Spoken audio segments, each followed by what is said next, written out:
안녕하세요. 안녕하세요. 네, 안녕하세요. 오늘은 특별히 세 분이나 같이 하게 됐는데요. 저도 이렇게 많은 분들이랑 같이 하는 게 처음이어가지고 좀 떨리기도 하는데 오늘 주제는 무려 K-팝 덕질입니다. 그래서 어쩌다 보니까 이렇게 세 분이나 모시게 됐는데 일단 간단하게 돌아가면서 자기소개 해보겠습니다. 오른쪽부터. 네, 안녕하세요. K-팝을 사랑했던 수다 씨라고 합니다. 네, 반갑습니다. 수다씨님. 안녕하세요. 저는 K-팝을 너무 깊게 알고 과거형으로 사랑했던 아리아라고 합니다. 네. 저는 K-팝을 애정하는 지니스입니다. 네, 반갑습니다. 오늘 이렇게 세 분이나 와주셨는데 또 얼마나 다채로운 얘기가 나올지 기대가 많이 됩니다.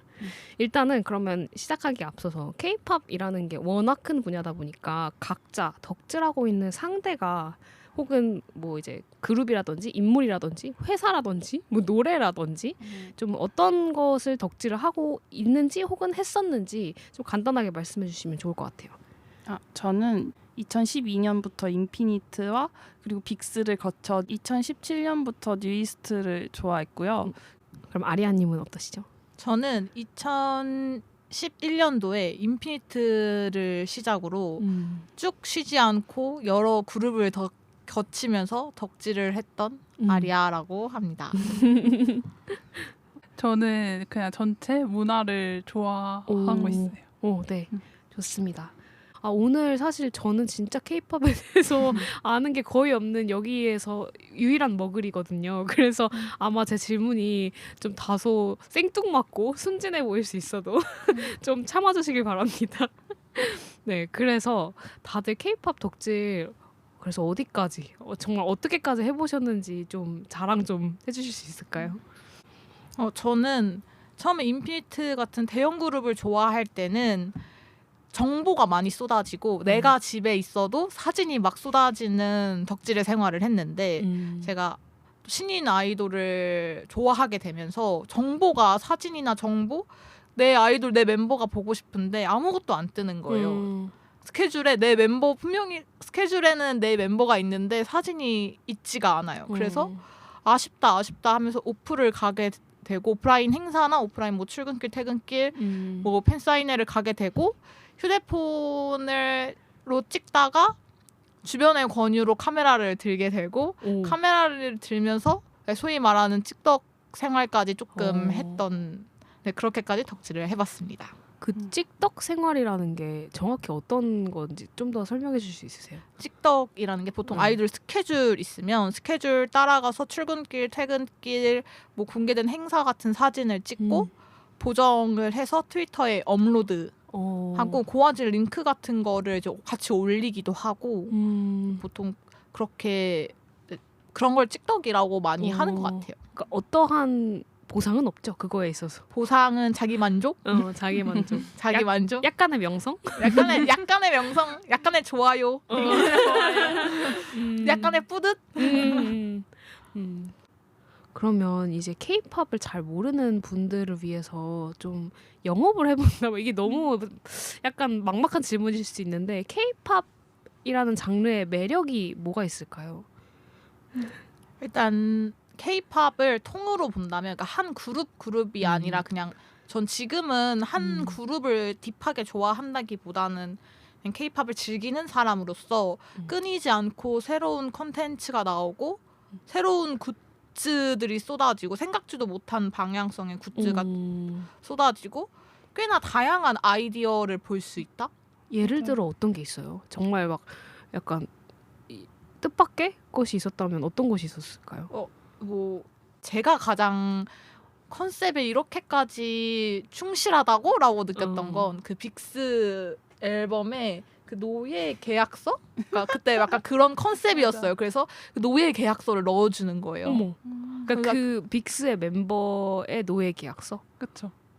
그 앨범을 산 사람한테 노예가 되는 그런 컨셉이에요. 그러니까 그런 완전 신선한 어머나. 충격적인 아니 이거를 이렇게까지 컨셉에 녹여서 이런 과몰입할 수 있게 굿즈를 뽑아준다고?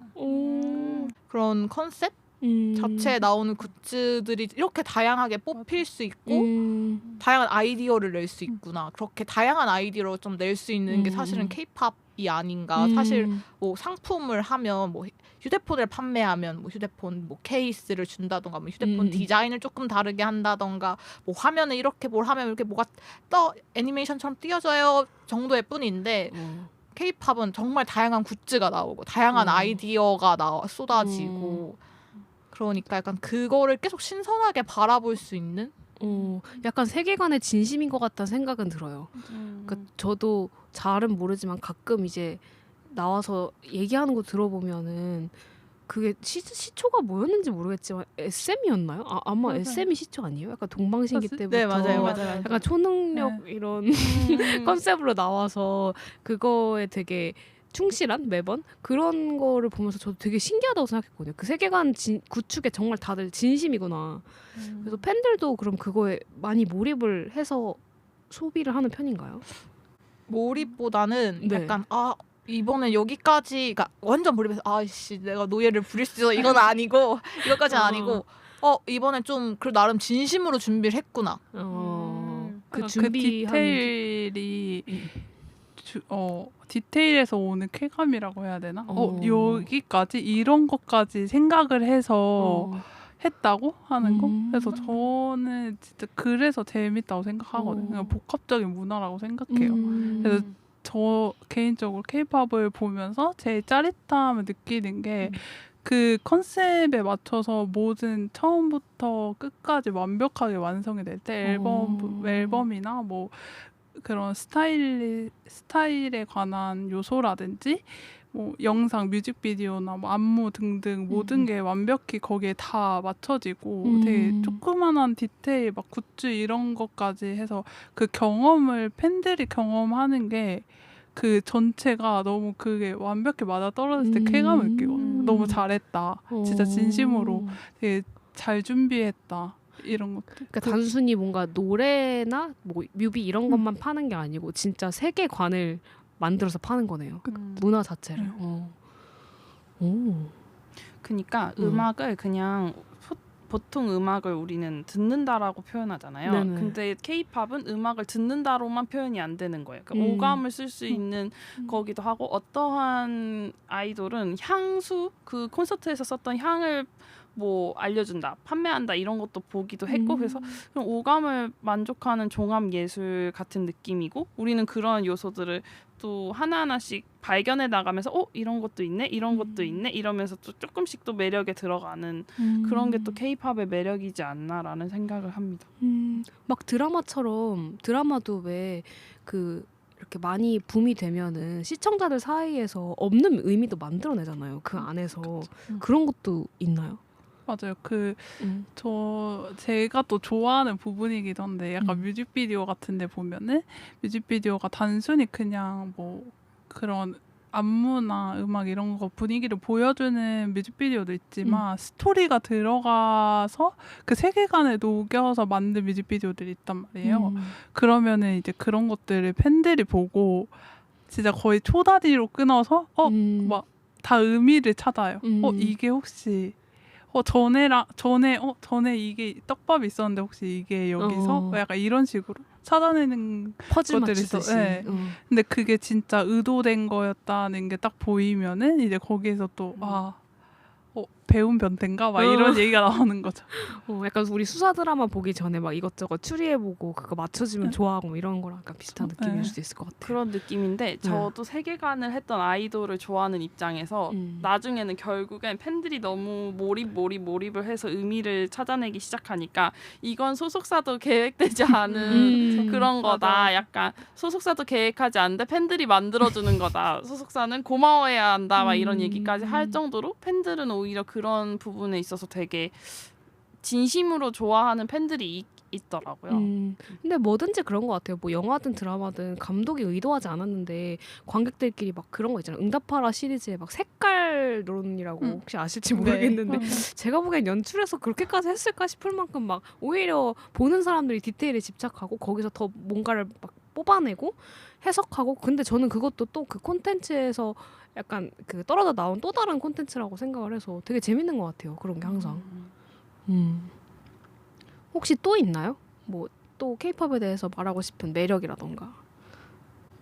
그리고 약간 덕질을 하면 케이팝 한 그룹을 좋아할 땐 같이 성장하는 느낌? 그러니까 내가 뭐 무대를 위에 올라가고 내가 뭘 하고는 아니지만 얘네가 조금 더 음원 성적이 잘 나왔을 때 조금 더 큰 콘서트 홀에서 했을 때 봐봐 내 안목이 맞았다. 약간 진짜 내 프로듀서가 안목이 된 맞았다. 것처럼. 얘네가 이렇게 클 걸 난 알았다. 나는 이미 그 예전부터 알고 있었다라는 뿌듯함과 더 얘네가 더 커졌으면 하는 바람에서 내가 더 투자하는 것도 있고 앨범을 2장 3장 사는 게 사실은 거기서도 오지 않을까 하거든요. 얘네가 더 커졌으면 하는 바람, 더 알려졌으면 하는 바람, 성장하는 걸 응원하는 것도 큰 것 같아요. 약간 어렸을 때 게임으로 따지면 이렇게 키우는 게임 하는 그런 느낌이라고 볼 수도 있을까요? 재밌네요.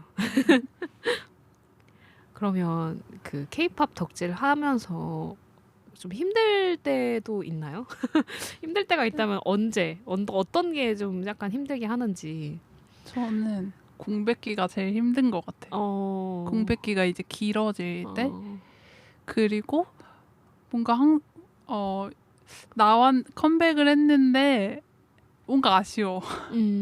되게 좀 더 뭐 회사에서 투자를 해준다던가 그래서 더 멋있거나 더 잘 준비해서 나왔으면 성적이 더 좋았지 않았을까 이런 게 너무 눈에 보일 때 저는 오히려 그 신인 아이돌을 좋아했을 땐 저도 열심히 그 아이들을 알리려고 막 생일 카페 같은 것도 하고 크게 막 하기도 하고 뭐 이런저런 뭐 앨범 무슨 이벤트를 하기도 하고 얘네 응원해주세요 하는 활동도 되게 많이 했는데 나의 생각보다 소속사가 안 따라와줄 때가 생각보다 있어요. 막상 나도 열심히 하는데 걔네도 열심히 하고 하지만 그것만큼의 성적이 따라주지 않을 때 오는 허탈함? 저는 사실 제가 신인 아이돌을 좋아했던 그 아이돌들이 막 뜨지를 못했어요. 그러니까 그거에서 오는 허탈함이 그 동기들은 나중에 1위를 하고 데뷔 동기들 하고 할 때 그 허탈함이 조금씩 있더라고요. 얘네도 분명히 잘하는 애들이고 근데 왜 알려지지 못했을까? 소속사가 이때 조금만 더 이런 방향성을 해줬으면 공백기를 이렇게 길게 갖지 않았으면 왜 이 타이밍에 약간 이런 아쉬움들이 사실 소속사 때문에 좀 힘들었던 것 같아요. 약간 부모 마음 같기도 해요. 듣다 보니까. 그래서 약간 덕질도 육아 덕질, 뭐 유사연애 덕질 이렇게 나뉘는 게 저는 그래서 거의 육아 덕질의 느낌이었어서 그랬던 거 아닐까. 왜 내 새끼들만 못 크지 이런 건가요? 더 클 수 있는 내 새끼는 똑똑한데 내 새끼 서울대 가랜데 내 새끼 서울대 가랜데 이거 아빠가 잘못해서 아빠가 투자를 열심히 안 해줘서 얘를 막고 있는 거야. 내 새끼 서울대 가랬는데 하버드 가야서 날라야 되는데 이거 소속사가 막고 있다. 약간 이런 느낌으로 덕질을 했던 것 같아요. 그런 게 좀 힘들었고. 그러면 다들 나는 진짜 케이팝이 좋아서 이것까지 해봤다 하는 것들이 있을까요? 내가 평소에 나답지 않았던 그런 행동을 하게 만든 적이 있다면. 저는 스케이트 찍덕을 했으니까 네. 하루에 3시간, 2시간 자고 그러니까 활동기 때는 멤버들보다 제가 더 못 자죠. 왜냐하면 멤버들은 차에서라도 잘 수 있고 대기실에서 잘 수 있지만 저를 위한 대기실은 존재하지 않고 저를 위한 대기실은 좀 바깥 공기예요. 좀 바깥 공기와 걔네들보다 항상 먼저 가 있어야 되고 출근길을 찍으려면 걔네들보다 먼저 가 있어야 되고 퇴근길을 찍으려면 걔네들보다 먼저 퇴근해야 되거든요. 더 바빠 스케줄이. 근데 그 와중에 고화질 사진은 올려야 돼요. 그러니까 노트북을 항상 들고 다니면서 찍고 옛날에는 뮤직뱅크 출근길 때 이제 사다리를 들고 저 키가 작으니까 여자고 키가 작으니까 첫 차를 학교를 가야 되는데 대학교 이제 학교를 가야 되는데 사다리를 들고 아니면 의자 같은 걸 조그만 의자를 들고 뮤직뱅크 가서 출근길 출근길 찍고 그 사다리나 의자 들고 학교 가고 대학교 가고 와. 수업 듣고 금요일은 뮤직뱅크, 토요일은 음악 중심, 일요일은 인기가요. 화요일은 더쇼가 있고 수요일은 쇼챔이 있어요. 목요일은 다시 엠카가 돌아오죠. 근데 팬사는 보통 일주일이. 금토일 이렇게 있단 말이에요. 보통 아이돌들은 토요일, 일요일 날 어. 행사나 뭐가 바쁘니까 또 출근길 한 거 보정하고 팬사 일주일 뛰어가고 내내. 네. 그렇게 그걸 해서 얼마나 하셨어요? 보통 아이돌 한 3주, 2주 활동하면 3주, 2주 활동하고 일주일 쉬고 후속곡 활동하면 또 후속곡 2주 그렇게 뛰고 아 진짜 힘들게 사셨네요. 대학생활 하면서. 진짜 바쁘게 살았던 것 같아요. 바쁘게 새벽에 첫차 타고 쇼케이스 줄 섰다가 표 받고 학교 가기 전에 표 받고 막 학교 갔다가 뛰어갔다가 학교 수업 듣고 다시 쇼케이스 가야 되니까 또 뛰어서 학교 쇼케이스 갔다가 그 전에도 사진이나 보정 같은 건 원래 하셨던 분이세요? 아예 한 적이 없고 아예 한 번도 한 적이 없는데 팬사를 갔는데 한 번 당첨이 돼서 같이 그 사전 녹화 가면서 옆에서 친해지게 된 언니가 있는데 언니 저 팬사 이번 주 됐어요. 뭐 언제 됐어요. 응모했어요. 됐어요. 했더니 나 카메라 있는데 너 빌려줄게. 한번 찍어볼래? 그래서 찍게 되고 찍은 게 있으니까 너무 좋으니까 보정을 하게 되고 보정을 해서 올리니까 반응이 있게 되고 그럼 더 보정 공부를 하고 그랬던 것 같아요. 정말 불태우셨네. 하얗게 불태우셨는데. 그럼 덕질 하면서 정말 언제가 가장 행복한 것 같아요? 언제 가장 큰 희열을 느끼나요? 제가 먼저 말씀드리자면 네. 제가 사실 가장 희열을 느꼈을 때는 그 팬사를 가게 되면 신인이고 크지 않은 팬덤이다 보니까 그리고 항상 팬사를 오는 팬들은 그렇게 한정적이거든요. 많지가 않아요. 돈을 쏟아부을 수 있는 사람들이 그렇게 크지가 않기 때문에 팬사를 갔는데 하는 제가 일이 있어서 한 주 스케줄을 못 갔거든요. 네. 저도 이제 대학생이니까 한 주 스케줄을 못 갔다가 그 다음 주 스케줄부터 다니기 시작했는데 어느 날 제가 좋아했던 최애 멤버가 아니라 다른 멤버가 저를 보고 팬사에서 근데 누나 왜 이렇게 오랜만에 왔어요? 왜 한동안 안 보였어요? 라고 말을 할 때 알고 있었어? 근데 나 일주일 빠진 일주일 안 온 건데 나 그거에 대한 뿌듯함? 알아봐줘서 뭐 다른 의미로는 너무 내가 다녔다라는 대학생인데 너무 다녔다라는 문제도 있지만 한편으로는 내가 그래도 이렇게 열심히 다닌 걸 멤버들은 알아주는 거 내가 이렇게 열심히 응원한다는 걸 알아주기도 하는구나. 그래서 그때 좀 뿌듯했던 것 같아요. 진짜 짜릿할 것 같아요. 네, 그때 가장 뿌듯하지 않았나. 내가 쏟은 사랑이 어떤 형태로든 다시 돌아온다고 느꼈을 때 결국 뿌듯하고 짜릿한 것 같은데 그쵸? 그렇죠. 저는 근데 좀 여기랑은 맥락이 좀 다른 게 저는 시상식 갈 때 그렇게 항상 희열을 느꼈어요. 그러니까 시상식에 가면 다른 가수분들이 엄청 많이 오시기 때문에 시상식에 가서 우리 애들이 제 기량을 보여주고 우리가 잘한다라는 걸 딱 보여주는 그 순간에 일단 무대가 잘 나오면 1차 희열을 느끼지만 2차로 다른 팬덤이 근데 누구 잘하더라 라는 얘기를 하고 실력을 인정해 주기 시작하면 그래 우리 애들 되게 잘해 너네 봤지? 우리 애들 이런 애들이야 라고 할 때 저는 되게 기분이 좋은 것 같아요. 예를 들면 누가 고음을 질렀는데 고음을 되게 멋있게 질렀어. 누가 춤을 기가 막히게 춰. 근데 그거를 타 팬덤에서도 반응이 오거든요. 보통 시상식 때는. 그래서 그때 저는 되게 희열감을 느꼈고 근데 그 노래를 작곡을 저는 제가 좋아하던 팬덤의 제 최애 멤버가 했었거든요. 그러니까 노래 잘 만들더라까지 나오면 저는 우리 애들 이렇게 잘하는데 이렇게 잘하는 걸 한번 뽐내고 인정도 받네 하는 그 기분이 되게 좋은 것 같아요. 그래서 저는 제 아이돌이 제 본업을 잘할 때 너무 기분이 좋고 또 자부심이 생기고 그걸로 더 계속 팬덤 생활을 하게 됐던 것 같아요.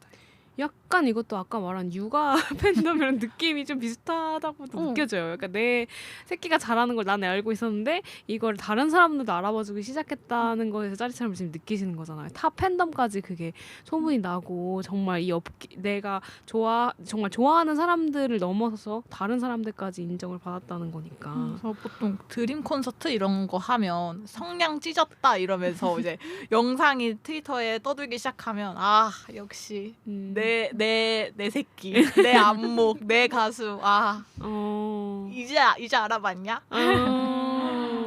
약간 성취감 같은 것도 있을까요? 어때요? 왜냐면 제가 듣기에는 어쨌든 그 아이돌이 잘한 것도 맞지만 그 아이돌이 잘해서 인정받기까지 내가 준 사랑으로 큰 애잖아요. 그러면 뭔가 내가 어느 정도 기여한 무언가라는 느낌도 드나요? 그게 약간 인정을 받았다? 이렇게까지도 느껴질 수 있나요? 어때요? 그 정도는 아닌가요? 사실 그냥 저는 그 가장 최근에 뉴이스트를 덕질했을 때는 그냥 뉴이스트가 되게 잘 됐으면 좋겠다고 생각했어요. 그러니까 저한테 떨어지는 성취감보다 이 아이들이 조금 더 자기들이 하고 싶은 음악 활동을 오래 할 수 있게끔 되는 거에 있어서 그냥 기뻤기 때문에 뭔가 성취감이었다기보단 그냥 안도감이었던 것 같아요. 얘네가 잘 됐고 얘네가 계속 뭔가를 할 수 있겠고 얘가 이걸 하는데 우리가 뭔가 동력이 되겠구나에 대한 안도감에 더 가까웠던 것 같아요. 그러면 이 덕질을 하기 전과 후를 비교했을 때 나한테 생긴 가장 큰 변화가 있다면 어떤 게 있으세요? 일단 저는 다른 일을 하고 있어요. 전공과 아예 관련이 없는 다른 일을 해보기 시작했고 사진이나 포토샵을 다루게 되면서 처음에 제가 세무회계과를 나왔거든요. 세무회계과를 나왔는데 친구들은 다 세무회계 길을 걷고 있는데 저는 뭐 디자인 일도 조금씩 해보고 뭐 다른 일도 해보고 아예 다른 진로를 경험해 볼 수 있었던 게 진짜 진로를 찾은 거네. 어떻게 보면 그 안에서 새로운 취미와 진로 좋아하는 걸 찾았다. 왜냐면 안 했으면 아예 보지도 않았을 정도의 쪽 분야인데 덕질을 하면서 저도 비슷하긴 한데 저는 그 초등학교 때부터 좋아해서 그런지 그냥 제 꿈이랑 목표를 갖게 해줬던 게 있었던 것 같아요. 그때 당시에 그 계속 좋아하면서 K-pop 좋아하면서 어떻게 하면은 좀 더 내가 이 좋아하는 거를 가지고 이 흥미있는 거를 가지고 해볼까라는 진로에 대한 고민을 하게 됐고 그때 학생 때는 콘서트를 못 갔어가지고 콘서트가 너무 궁금한 거예요. 그래서 저 백스테이지가 너무 궁금한데 어떻게 하면 내가 저 백스테이지에 나도 있을 수 있을까 하면서 그런 공연 무대에 막 관심이 생기면서 무대 디자인이 하고 싶다라는 꿈을 생기게 해주고 그러니까 목표가 생기니까 또 동력을 얻게 되잖아요. 네. 네, 그렇게 해서 했던 게 저에게 긍정적으로 적용이 됐던 것 같아요. 두 분 다 취미로 진로를 찾게 된 케이스네요. 수다씨님은 어때요? 저는 진로는 이 길이 아니다라는 걸 느꼈고 왜냐하면 이 두 분과 저의 차이점을 뭔지를 고민해봤을 때 저는 환상을 환상으로 둔 케이스고 이분은 환상을 좀 다가가 보려고 노력했던 분들이라서 제가 진로로 뭔가를 K-팝으로 뭔가를 하겠다는 생각은 아예 없었고 그냥 저는 돈 쓰는 법을 조금 배우게 된 것 같아요.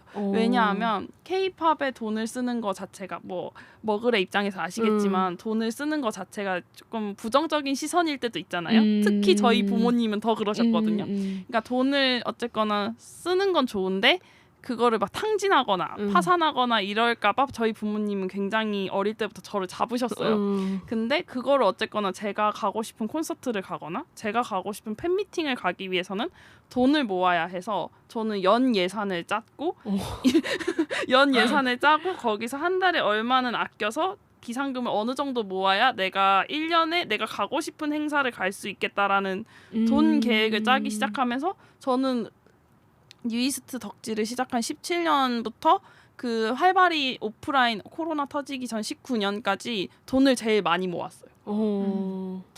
회사를 다니거나 뭐 직장 생활을 하지 않았음에도 불구하고 돈을 제일 많이 모았던 것 같아요. 그래서 그런 돈 쓰는 법을 배웠고 또 하나 생각해 보면 저는 사람이나 주변 사람들한테 사랑을 주는 법도 약간 덕질에서 많이 배웠다고 생각해요. 그러니까 예를 들면 좋아하는 사람인 뭐 아리아님이랑 지니스님이 있다고 하면 그냥 이 사람은 이 부분이 너무 귀엽고 이 부분이 너무 사랑스럽네라고 약간 포인트를 찝어서 이 부분 너무 귀여워라고 표현하게 되는 그런 방식의 사랑을 좀 덕질을 통해서 많이 배우지 않았나라고 생각합니다. 그러니까 구체적으로 뭔가 사랑할 수 있는 포인트를 뽑아내는 능력 같은 건가요? 그렇죠. 예를 들면 오늘 아리아님이 정말 귀여운 안경을 쓰셨거든요. 네. 그러면 오늘 그녀 너무 귀여워. 고등학생 같아요. 이런 얘기를 할 수 있는 정도? 약간 주접을 조금 구체적으로 떨시게 됐다? 이렇게 맞아요. 이해될까요? 맞아요. 분명 듣는 사람들은 매우 민망해하지만 저는 그래도 표현을 할 줄 아는 사람이 됐다는 거. 너무 좋은 포인트인데요. 그렇죠. 결국 덕질은 사랑이니까. 그럼 약간 이 질문의 연장선상일 수도 있는데요. 혹시 덕질에서 삶의 지혜를 배운 게 있다면 뭐가 있을까요? 그런 것도 있을까요? 이거 사실 방금 수다씨님이 말씀하신 것도 같은 맥락인 것 같긴 한데 뭐 내가 덕질하면서 이런 것은 내 삶에도 적용을 해볼 수 있겠다 하는 그런 것들이 있었을까요? 저는 덕질을 하면서 가장 삶에 적용이 확실히 됐던 건 빠르게. 그러니까 왜냐면 덕질은 사실 속도전이기도 해요. 그러니까 제가 뭐 도시락을 활동 기타 도시락을 보내거나 그러니까 멤버들에게 도시락을 보내거나 이런 것도 사실 쇼케이스 도시락을 보내거나 이런 것도 선착순이거든요. 내가 100만 원짜리 도시락을 준비할 수 있어요. 1000만 원짜리 도시락을 아무리 준비할 수 있어도 그 모든 게 선착순이에요. 그래서 내 멤버에게 좀 더 잘 해주고 싶고 좋은 걸 해주고 싶고 사실 활동기도 길지 않으니까 도시락 같은 거를 만약에 선물을 해준다 이러면 횟수가 정해져 있거든요. 그 안에서 도시락을 선물해주기 위해서 열심히 이제 메일을 보내고 선착순 1등이 되기 위해서 하고 아니면 뭐 어떤 행사 공연장에서 뭐 이벤트를 할 수 있다라고 하면 그것도 또 선착순으로 하기 때문에 빠르게 그래서 모든 일을 할 때도 들었던 얘기가 그 뒤에 일할 때 너 진짜 일 빠르게 처리한다. 너 진짜 빠르다라는 얘기가 그리고 성격이 급해졌어요. 왜 이걸 지금 처리 안 하는 거지? 빨리 해야 될 것 같은데 빠릿빠릿하게 할 수밖에 없게 되었다. 그래서 빠른의 문화가 조금 더 적용이 되었다. 한국 사회 최적화된 취미 활동. 근데 저도 그런 어떤 생각을 했냐면 K-팝 문화 잘은 모르지만 이렇게 팬덤 안에서도 워낙 다양한 뭔가 사회 활동과 다양한 사실 거의 미니 직장처럼 해야 될 일들이 많을 것 같은 거예요. 그런 프로세스도 다 있을 것 같고 뭐 이렇게 뭐 기획하고 뭐 이렇게 뭔가 제품을 만들고 뭐 주문을 하고 이런 거 다 사실 미니 직장일 텐데 그래서 그 안에서 일하는 능력도 늘겠다 이런 생각을 저도 해본 적이 있어요, 진짜. 그럴 것 같아요. 생일 카페 같은 것도 생일 카페 하는 장소도 한정적이에요. 그런 걸 할 수 있는 거. 그러면은 뭐 어느 어체어 한다면 전화 돌려가지고 사장님 안녕하세요. 혹시 생일 카페 뭐 받아주실 수 있나요? 언제부터 언제까지 할 수 있고 생일 카페 안 하던 곳에는 어필을 하는 거예요. 이 생일 카페를 하게 되면 팬들이 이 기간 동안은 많이 와서 이제 수익이 어느 정도 보장이 될 것이며 제가 한번 생일 카페 안 하던 곳을 어떻게 제가 뚫어가지고 생일 카페를 하게 됐는데 사장님께서 매출이 잘 나오셨나 봐요. 그 뒤로 감사하다고 이제 연락이 온 거예요. 너무 감사하다고. 그래서 그 뒤로는 그분이 이제 생일 카페를 계속 받고 하시고 그래서 막 그때가 대학교 2학년 때였어요. 대학교 2학년 때 막 진짜 미니 회사 생활이에요. 회사 생활은 결국 뭐 어떤 걸 하든 이벤트 기획을 하든 뭐 사업을 진행하든 비슷하잖아요. 과정이 뭐 오더를 따내고 설득을 하고 막 행사 진행을 하고 그 사이에 뭐 어그러지면 또 다시 막 그 삐안으로 어떻게든지 해보려고 하고 이런 거 다 그냥 진짜 회사 생활이죠.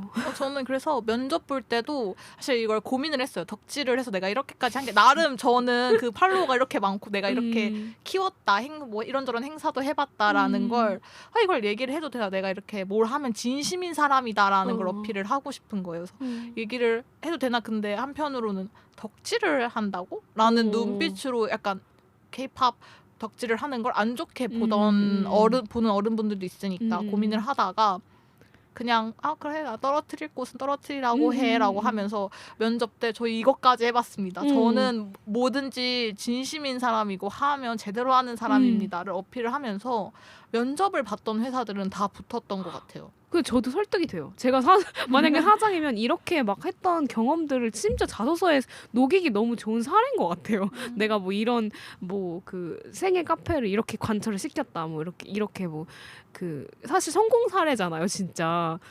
그러면 그 지니스님 같은 경우는 아까 말씀하신 것처럼 미술팀에서 일을 해보셨고 아리아님 찍덕까지 하셨는데. 그러면 꽤나 그 업계의 내부인으로서까지 들어가 보았다는 얘기잖아요. 근데 우리가 항상 그렇듯이 멀리서 바라볼수록 세상은 아름다워 보이잖아요. 근데 가까이 들어가면 내가 상상한 것과 되게 다른 모습을 많이 보게 되기도 하고 좀 실망할 수도 있고. 그런데 어떠셨어요? 실제 들어가 보니까. 역시 멀리서 보는 게 아름답다. 진리다 그거는. 진리다. 변하지 않는, 변치 않는 진실이다. 어떠셨는데요? 저는 일단 사실상 회사에 실망을 하는 일도 너무 많았고 이게 이렇게까지 허술하게 돌아간다고에 대한 실망? 근데 사실 회사들은 다 어디나 허술하게 휘뚜루마뚜루 다 돌아가죠. 이렇게 저렇게 굴러만 가면 되니까. 맞아. 하지만 이제 내 아이돌이 잘 되길 바라는 입장으로서 좀 더 이렇게 바라는 입장에선 이렇게까지 굴러간다고. 그리고 맨날 연습하고 맨날 막 보컬에 대해서 막 노래를 부르고 했으면 좋겠지만 사실 그렇지 않은 모습들과 소식들이 어쩔 수 없이 저는 이렇게 현장을 많이 다니니까 이렇게 그러니까 많이 다니니까 친분이 많이 생겨요. 그러니까 원치 않는 정보들을 들었을 때는 사실 그렇게 썩 기쁘지는 않았던 것 같아요. 그러니까 뭐 어디서 뭐를 한다, 뭐다 저렇다 이런 얘기를 듣고 할 때 마냥 좋은 얘기만, 저도 이제 안 좋은 점이 있고 하다시피 그쵸. 저는 그러니까 마냥 그런 얘기만 들리지는 않으니까. 어때요, 지니스님은? 저도 사실 그렇게 막 아까 똑같죠. 그 멀리서 봐야 제일 그러니까 적절한 그러니까 거리 유지를 하는 게 좋고. 맞아. 이것도 저는 근데 이 방송업계에 대해서 좀 많이 실망을 하고 그런 것들이 생겼던 것 같아요. 저는 뮤직비디오 촬영 현장의 거의 대부분이었는데 약간 뮤직비디오가 이렇게 준비해서 나간다. 그러니까 프로세스를 궁금했는데 프로세스를 알게 된 게 너무 재미있었던 부분이긴 했지만 한편으로는 이렇게 얼렁뚱땅? 결국 다 똑같아. 이렇게? 결국 다 똑같아. 그리고 돈도 없는데 이런 고퀄을 원한다고? 양식? 이건 모든 예술업계에 다 공통점일 것 같아요. 그래서 왜 나를 이렇게 갈게 만들지? 이런 생각도 하고. 그리고 현장에 가보면 되게 열심히 하는 아이돌들도 있지만 또 이게 어떻게 보면은 비하인드적인 모습들도 보게 되잖아요. 같은 한 공간에 있다 보니까. 그러니까 또 되려 최애는 아니어도, 그러니까 내가 좋아하는 아티스트는 아니었지만 다 그래도 TV 너머로, 방송 너머로 보일 때는 이런 이미지가 아니었는데 하는 그런 거를 알게 될 때 내가 알고 싶어서 알게 된 게 아니니까 그런 거는 조금 그랬던 거, 실망하기도 하고 했던 것도 있었던 건데 그냥 되게 지금 생각해보면 그런 것도 다 그냥 재밌는 에피소드다. 나와 보니 또 거리를 또 두고 나니까 좀 에피소드고. 재밌어지는 에피소드. 두 분 다 사실은 맥락이 진짜 비슷한 것 같아요. 내가 알고 싶어하지 않았던 어떤 사람이란 뭐 누구나 다면성이 있으니까. 근데 그 내가 좋아하던 모습 이면의 것들을 알고 싶지 않은데 보게 되고 또 얼마나 모든 것이 결국 다 휘뚜루마뚜루 돌아가는지 그걸 또 알게 되는 거에 대한 실망이 다들 있으셨군요. 그러면 그 뭐든지 그렇지만 특히 케이팝 같은 경우는 팬덤이 워낙 큰 문화잖아요. 그래서 그 팬덤 안에서의 문화도 먹을 입장에서는 좀 궁금한데 뭔가 어쨌든 같은 대상을 좋아하는 사람들이 모였을 때 어떤 분위기와 어떤 문화를 형성하는지 좀 궁금하거든요. 콘서트에 나눔 문화가 있어요. 네네. 그 콘서트를 갈 때 나의 최애나 뭐 이런 거를 보여주기 위해서 굿즈를 만들어 가거나 아니면 이제 옆에서 오래 기다리느라 아니면 공연을 보느라 당이 떨어질 수도 있으니까 주변 사람들을 생각해서 간식들을 담아 가거든요. 그것도 약간 그거의 일환이라고 생각해요. 내가 콘서트를 보러 가는 시간 동안 난 어쨌거나 좋은 기억이 됐으면 좋겠고 저들도 아마 똑같은 생각일 거고 그러니까 서로 이제 조금 뭐 마이쮸라던가 간식들과 뭐 내가 만든 엽서라던가 굿즈를 조금씩 담아서 오늘 저는 기분 좋게 이런 마음으로 왔으니까 여러분 오신 분들도 같이 기분 좋게 즐겨요 하는 마음에서 나눔을 하는 거라고 생각하거든요. 그래서 그게 뭐 어떻게 보면 이타적일 수도 있지만 결국은 나를 위해서도 있는 것 같다. 그 시간을 소중하게 보내고 싶은 나를 위해서도 있는 것 같다는 생각이 들어요.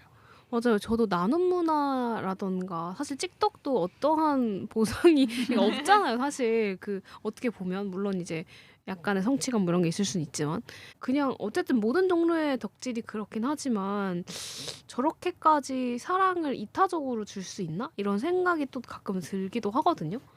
그래서 근데 말씀하신 것처럼 그게 어떻게 보면은 나를 위한 거라고 또 생각을 할 수도 있겠네요. 마냥 이타적인 게 아니라 내가 더 좋은 시간을 보내고 싶으니까 베푸는 그런.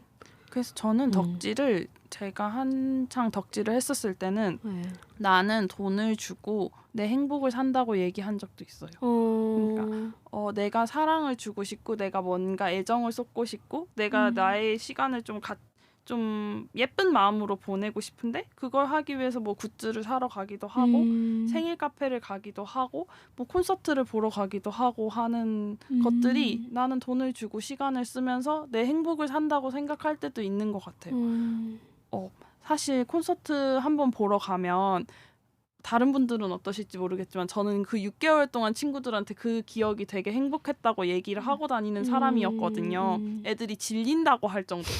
근데 저는 그 행복의 여운이 엄청 오래 남았기 때문에 그 여운을 가지고 살아갈 힘을 또 얻는 것 같고 저에게 덕질은 엄청 이타적이었을 것 같기도 하지만 이기적이기도 했어요, 사실은. 너무 근데 저도 공감을 하는 게 저도 공연이라는 거를 되게 좋아하거든요. 그게 케이팝이 아닐 뿐이지. 그리고 공연은 진짜 시간 예술이라서 사실 휘발되긴 하지만 그게 그 시간이 휘발됐을 뿐이지 내 안에 갖고 가는 여운이 엄청 길기 때문에 그 힘으로 살아간다고 생각하거든요. 그래서 저 역시 그거를 뭔가 이기적인 마음으로 정말 내가 내 행복을 산다고 생각하고 가는 거라서 그러네요. 생각해보니까 그걸 꼭 뭐 퍼준다고 생각할 일은 아니네요. 그러면 이제 저희 취미학개론의 공통 질문인데요. 항상 이제 여러분들의 취미론에 대해서 좀 들어보고 싶은데 일단은 그 사실 케이팝 덕질이라는 게 우리 사회에 약간 좀 연예인이라던가 대중문화를 덕질하는 거를 좀 취미라고 잘 인정해주지 않는 분위기가 좀 있는 것 같아요. 그래서 근데 사실 생각해보면은 이게 어떤 대상이 그럴 뿐이지 무언가를 깊이 좋아하고 디깅을 하고 행동에 옮기기까지 하는 거를 생각해보면 꼭 대중문화 덕질이라고 해서 우리가 취미가 아닐 이유가 있나 싶거든요. 그래서 여러분들 일단은 약간 다른 사람들이 만약에 취미가 뭐예요? 뭐 그때 한창 뭐 덕질을 했을 때 취미가 뭐냐고 물어봤을 때 저는 케이팝 덕질입니다. 이렇게 말을 잘 하는 편이었나요? 어때요? 저는 그렇게 했어요, 진짜. 전 고등학교 때 그 입시 이제 할 때 전 티를 냈거든요. 나는 이 아이돌을 좋아하고 막 오늘 뭐 뮤직비디오가 나왔어 막 이런 거를 티를 내고 다녔었는데 그거를 진짜 아까 말한 것처럼 약간 왜 너무 뭐라 해야 되지? 취미가 아닌 다른 음. 시선으로 보는 거예요. 너무 이렇게 깊게 빠져들어서 너의 일상을 방해하는 무언가의 부정적인 요소로 바라보는데 그때는 저는 항상 얘기하죠. 나는 이게 취미다. 왜냐면 저는 진짜 그 고등학교 때 입시하면서 많은 스트레스가 있는데 그걸 정말 푸는 스트레스를 사라지게 하는 요소 중에 하나였거든요. 그러니까 그런 식으로 노래가 나왔을 때 플리에 가득 내가 좋아하는 아이돌의 노래를 들으면서 등하교 하고 집에 가는 게 그러니까 틈틈이 노래들 공부할 때도 그냥 틀어놓고 그 목소리를 듣는 그런 것들 그리고 정말 막 컨텐츠 하나 올라왔을 때 그 잠깐 틈나는 사이에 보면서 또 힐링을 하고 이런 게 어떻게 보면 다른 솔직히 취미를 즐긴다는 게 그런 의미에서 보통 다들 즐기잖아요. 맞아요. 나의 여가 시간에 내가 이런 힘든 일들을 하고 풀기 위해서 잠시 내가 좋아하는 거에 집중을 하고 그 같은 의미라고 저는 생각하거든요. 그래서 저는 진짜 취미로 즐겼다. 나 절대 방해받지 않고 정말 내가 할 수 있는 딱 그거를 해서 할 때는 하고 내일을 하고 그 나머지 시간에 내가 즐길 수 있는 만큼 즐기는 그리고 사실 사람들의 아까 반응이 그랬다고 했잖아요. 그 너의 일상을 너무 해치는 거 아니야? 그랬는데 사실 다른 취미 가졌을 때는 그런 얘기 안 하거든요. 근데 다른 취미도 충분히 자기 일상을 해칠 만큼 좋아할 수 있어요. 그런 경우도 많고. 근데 그런 거는 취미로 인정을 해주면서 괜히 케이팝 같은 경우는 너 너무 너의 그 삶을 망칠 정도로 좋아하는 거 아니야? 그렇게 하는 경향도 있다는 생각이 들어요. 지금 들으면서 생각해보니까 우리가 뭐 어떤 사람이 막 뭐 클라이밍에 미쳐서 나는 뭐 회사 빼고는 다 클라이밍만 다녀 막 다리가 부러지고 뭐 별짓을 다 해도 나는 클라이밍만 다녀 그러면 멋지다 뭐 이렇게 얘기할 수도 있고 너 취미에 정말 열정적이구나 이렇게 얘기를 하지 막 너 너무 그러는 거 아니야 이렇게 안 하는데 그게 좀 차이가 있다는 생각이 드네요 지금 생각해 보니까. 근데 저는 네. 제가 이 질문을 받았을 때 네. 왜 덕질을 취미라고 정의하는 거에 왜 내가 낯설다고 느꼈을까를 고민을 오래 했었거든요. 근데 이게 덕질이라는 관계가 지금은 조금 달라졌다고 생각하는데 옛날에는 정말 그 관계에 되게 집중했던 것 같아요. 그러니까 팬과 가수와의 관계. 그러니까 뭔가 이 행위를 즐기고 이런 거라기보다는 그냥 팬과 가수와의 관계를 유지하는 그런 활동들을 덕질이라고 했기 때문에 이거를 단순히 약간 취미라고 하기보다는 뭔가 여가 시간에 쓰는 그런 취미라고 보기보다는 예전에는 내가 이 가수를 위해 팬들이 이걸 하고 내 팬들을 위해 가수가 이걸 한다. 이게 조금 요즘도 그렇긴 하지만 옛날에는 그게 조금 더 심했던 것 같거든요. 그래서 뭔가 활동이고 뭔가 이렇다기보다 내가 이 관계를 유지하기 위해 팬들은 노력해야 돼. 나는 항상 팬들을 생각해야 해. 이런 관계에서 계속 그게 약간 집중되고 그걸 자꾸 소속사들이 마케팅 포인트로 쓰는 것 같고 하다 보니 이게 취미라는 것보단 그냥 이 둘의 관계에 대해서 집중하는 거고 그게 무슨 취미야가 되는 거 아닐까. 그래서 취미로 인정을 받지 못했나라는 생각이 들기는 하더라고요. 한편으로는 저도 지금 생각해봤는데 방금 전에 수다씨님이랑 같이 얘기했던 것처럼 이 약간 먹을 입장에서는 되게 이타적인 행위로 보이거든요. 근데 그게 한 번만 뒤집어서 생각해보면 이타적이다 못해 자기를 버리는 것처럼 보이는 거예요. 근데 아까 말한 것처럼 이게 이기적인 행위라고 생각을 하면 취미가 되는 것 같아요. 오히려. 그러니까 내가 나를 위해서 행복을 위해서 돈을 쓴다? 이게 취미잖아요. 결국. 그런데 이거를 우리가 너무 마치 내 삶을 막 던져서 이 사람을 위해서 나는 어떻게든 상관없이 그냥 무조건적으로 퍼주는 관계라고 생각하면 그거를 소모적으로 보면서 약간 이렇게 격화시키지 않나? 이런 생각이 좀 들기도 하네요. 저는 취미라고 정의하는 편인데 다른 사람에게 취미를 덕질이라고 말은 하진 못해요. 왜냐하면 그럼 너 누구 덕질해? 누구 좋아해? 얼마나 좋아해? 왜 아이유 같은 사람 안 좋아하고 걔네 좋아해? 걔네 뭐 유명해? 걔네 그렇게 유명하지도 않는데 왜 좋아해?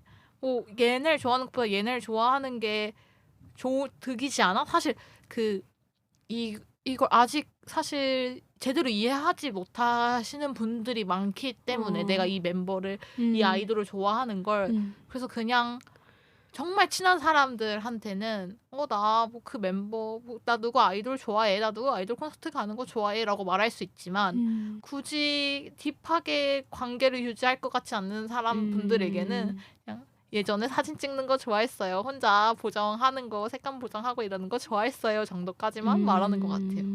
그래서 덕질을 하면 약간 무언가 좋아한다는 사람을 응원하게 되는 것 같아요. 그러니까 덕질을 한번 해보면 덕질하는 사람을 응원하게 된다? 그러니까 뭐 이런 그게 건가요? 연예인 덕질이 아니더라도 무언가를 좋아하는 사람을 응원하게 되는 게 있는 것 같아요. 왜냐하면 그 나도 마음을. 그거에 있어서 마음의 변화를 이미 뭐 요 위에서부터 맨 밑 바닥까지 찍어봤기 때문에 이 사람의 마음을 완전히는 아니지만 그래도 어느 정도 이해는 하게 되니까 뭐 예를 들어 나한테 뭐 애니메이션 뭐를 좋아해라고 얘기해도 그거 왜 좋아해라고 얘기하지 않게 되는 사람이 된다는 거죠. 이해하게 되는, 포용하게 되는. 무엇을 그 대상이 무엇이든 좋아하는 사람의 마음을 다 이해할 수 있게 됐다는 거죠. 응원하게 되는. 이해는 못하더라도 응원은 하게 그렇죠. 되는. 그러면 다들 지금 이 취미학개론에 이제 나오게 되셨고 제가 이런 또 질문을 드리게 됐는데 다들 각자 정의하는 취미가 뭔지 그래서 이제 K-팝 덕질을 뭐 다 대부분이 이제는 취미라고 정의를 하시게 된 것 같은데 어디까지 해야 취미라고 당당하게 얘기할 수 있다고 생각하시는지 좀 궁금해요. 저는 덕질을 하면서 약간 상처 아닌 상처를 받았던 게 너 누구 덕질이면 이 정도는 해야지. 약간 이런 얘기. 남들과 비교했을 때 너는 왜 이 정도도 몰라? 왜 이 정도도 안 해? 라고 얘기하는 것들이 굉장히 상처였어요. 그래서 어떠한 취미나 뭐 덕질을 하거나 누구를 좋아한다고 하는 입장에서 굳이 그 깊이와 빈도와 뭔가를 굳이 얘기하고 싶지 않다의 느낌? 그러니까 저는 그냥 단순하게 뭐 오늘 쉬는 날이야? 너 쉬는 날에 뭐 해? 라고 생각했을 때 나 이거 하고 싶어 라고 떠오르는 그것들? 근데 그게 굳이 엄청나게 진지하거나 엄청나게 자주 하거나 엄청나게 뭐 이거를 해서 뭐 전문가가 될 정도까지 아니어도 그냥 그렇게 해서 떠오르는 가벼운 것들이 다 취미가 될 수 있지 않나? 라고 스스로 생각해요. 솔직히. 저는 네. 취미가 덕질 나 누구누구 좋아하는 게 취미야라고 말을 하면 최소한 그 멤버의 생일은 그 아이돌의 생일은 알아야 한다가 저희의 그 덕질 취미의 기준이고 명확하네요. 그 생일의 기준. 그러니까 왜냐하면 최소 아니면 뭐 데뷔 연도라던가 생일이라던가 그 정도. 제가 이 얘기를 왜 하냐면 제가 남자친구가 맨날 차에서 나 아이유 좋아해라고 하는데 오빠 너 아이유 좋아한다고. 아이유? 나도 좋아해. 근데 내가 말하는 사람의 좋아함의 기준은 최소한 그 사람이 몇 년생이고 몇 월에 태어났는지 정도는 최소한 알고 있으면 좋겠어.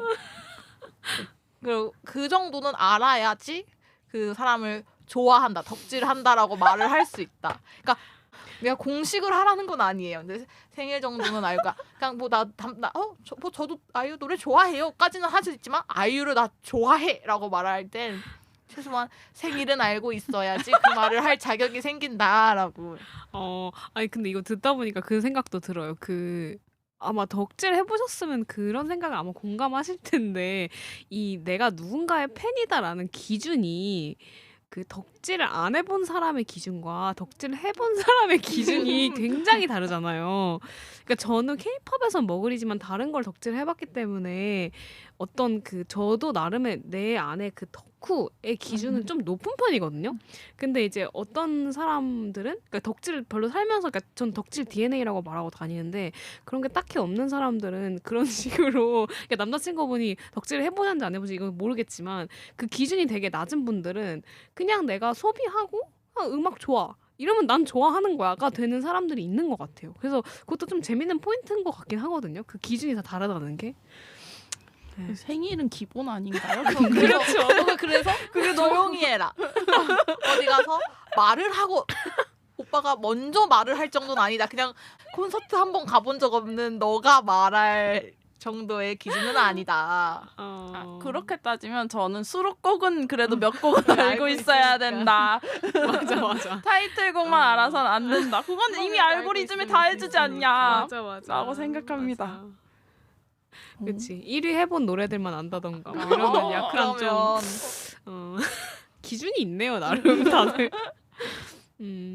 그러면 일단 제가 질문하고 싶은 것들은 다 하긴 했는데 혹시 취미나 케이팝 씬에 대해서 조금 더 하고 싶으셨는데 못 하셨던 얘기가 있다면 자유롭게 한 가지 더 얘기하면 K-팝이 성장하는 만큼 이제 뭐 세계 빌보드에서 1등을 하고 뭐 어느 정도에서 성장을 하고 하는 만큼 저희는 그 K-팝 산업도 좀 성숙해지길 바라는 마음을 저는 갖고 있는 것 같아요.